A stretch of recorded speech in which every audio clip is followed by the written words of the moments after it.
पाकिस्तान ने ऑपरेशन सिंदूर के 1 साल पूरे होने पर फतेह मिसाइल का नया वर्जन लॉन्च करके भारत को चुनौती दी थी, जिसके जवाब में रूस से चलकर सुदर्शन चक्र बस भारत पहुंचने ही वाला है। ये एयर डिफेंस सिस्टम 600 किलोमीटर तक टारगेट डिटेक्ट करता है और एक साथ 300 टारगेट ट्रैक करके 36 को एक साथ एंगेज कर सकता है। ऐसे में पाकिस्तानी पैतरा इसके आगे ज्यादा टिकने वाला नहीं है। नमस्कार, मैं हूं आकांक्षा और आप देख रहे हैं न्यूज 18 का डिजिटल प्लेटफॉर्म। भारत पाकिस्तान संघर्ष 1 साल पूरे होने पर रूस की ओर से भारत को उसी सुदर्शन चक्र का तोहफा मिल रहा है जिसने पाकिस्तानी ड्रोन और मिसाइलों के छक्के छुड़ा दिए थे।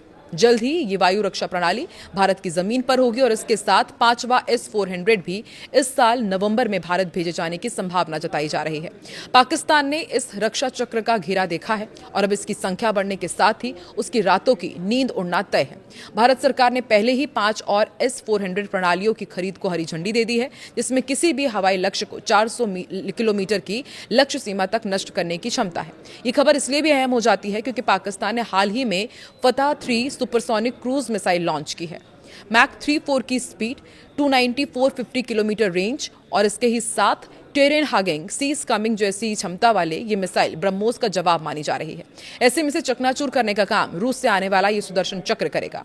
पाकिस्तान की फतह 3 उसका अस्त्र है तो उसकी काट बनेगा S-400।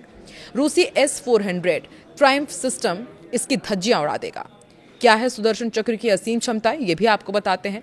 ये एयर डिफेंस सिस्टम 600 किलोमीटर तक टारगेट डिटेक्ट करता है और एक साथ 300 टारगेट ट्रैक करके 36 को एक साथ एंगेज कर सकता है।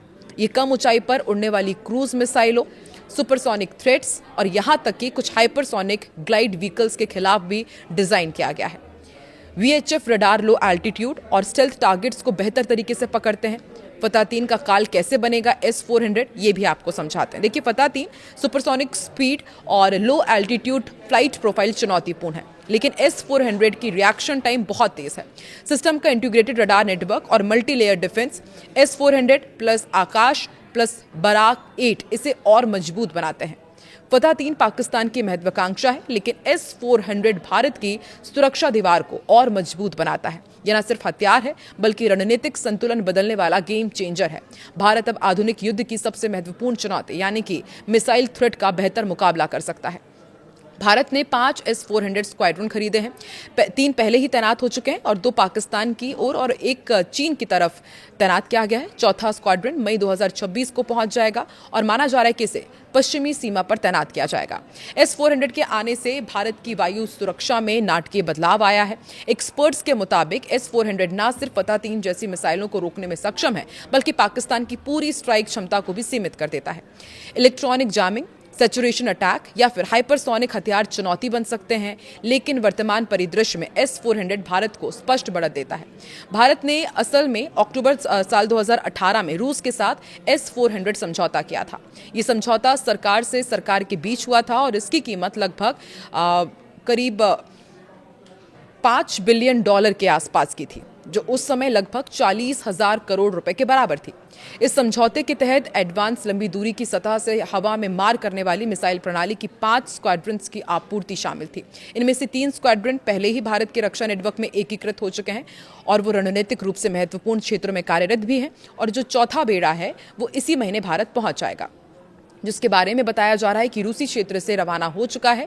S-400 भारतीय वायुसेना को ये क्षमता देता है कि वो दुश्मन के ठिकानों को भारतीय हवाई क्षेत्र में पहुंचने से काफी पहले ही निशाना बना सके, जिससे संवेदनशील क्षेत्रों में एक बड़ा एंटी एक्सेस और एरिया डिनायल जोन तैयार हो जाता है। इस सिस्टम को रणनीतिक रूप से इतना महत्वपूर्ण माने जाने का एक मुख्य कारण इसकी मारक क्षमता है।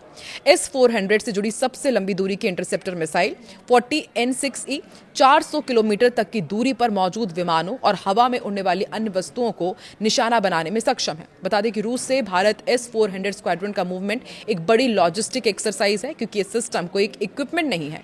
हर स्क्वाड्रन में launcher vehicle, engagement radar, command and control unit, missile carrier और इसके साथ ही कम्युनिकेशन सिस्टम और टेक्निकल सपोर्ट इंफ्रास्ट्रक्चर शामिल है। इन पार्ट्स को पहले रूसी फैकल्टी से खास कार्गो वेसल के जरिए ट्रांसपोर्ट किया जाता है। शिपमेंट भारतीय पोर्ट पर जाते हैं, जहां भारी सिक्योरिटी अरेंजमेंट के तहत अनलोडिंग ऑपरेशन को कोऑर्डिनेट किया जाता है और फिर वहां से इक्विपमेंट को रेलवे नेटवर्क और हेवी ड्यूटी रोड काफिले के जरिए इंडियन एयरफोर्स की तय डिप्लॉयमेंट लोकेशन पर ट्रांसफर किया जाता है। भारत ने अब तक S-400 सिस्टम कहां कहां तैनात किए हैं वो भी आपको बताते हैं। देखिए, रणनीतिक रूप से इसे इस तरह से रखा गया है कि संवेदनशील क्षेत्र में ज्यादा से ज्यादा ये कवरेज दे सके।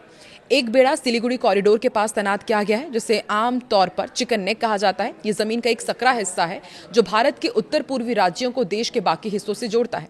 इस इलाके को भारत के सबसे ज्यादा रणनीतिक रूप से संवेदनशील भौगोलिक बिंदुओं में एक माना जाता है, क्योंकि यहाँ किसी भी तरह की रुकावट उत्तर पूर्व को देश के बाकी हिस्सों से अलग कर सकती है। एक और बेड़ा पठानकोट में तैनात किया गया है, जिससे जम्मू कश्मीर और पंजाब के कुछ हिस्सों में कवरेज मिल सके। मौजूदा तैनाती पश्चिमी सीमा पर राजस्थान और गुजरात को कवर करने वाले क्षेत्रों की भी सुरक्षा करती है। इस हफ्ते आने वाला चौथा बेड़ा भी भारत के पश्चिमी क्षेत्र को मजबूत करने की उम्मीद के तौर पर देखा जा रहा है, और आर्मी एक्सपर्ट्स ने भी ये बताया है कि इसकी रडार रेंज और एंगेजमेंट एनवेलप दुश्मन की वायु सेनाओं के लिए ऑपरेशन मुश्किलें पैदा करता है, क्योंकि उनकी उनके जो काफ़ी कीमती विमान हैं वो भारतीय हवाई क्षेत्र से काफ़ी दूर रहकर काम करना पड़ता है। इसके कारण तो एक नहीं, कई मायनों में S-400 बेड़ा और भी हमारे साथ इम्पॉर्टेंट हो जाता है, काफ़ी मजबूत हो जाता है। और अब सुदर्शन चक्र भी रूस से बहुत ही जल्द आने वाला है।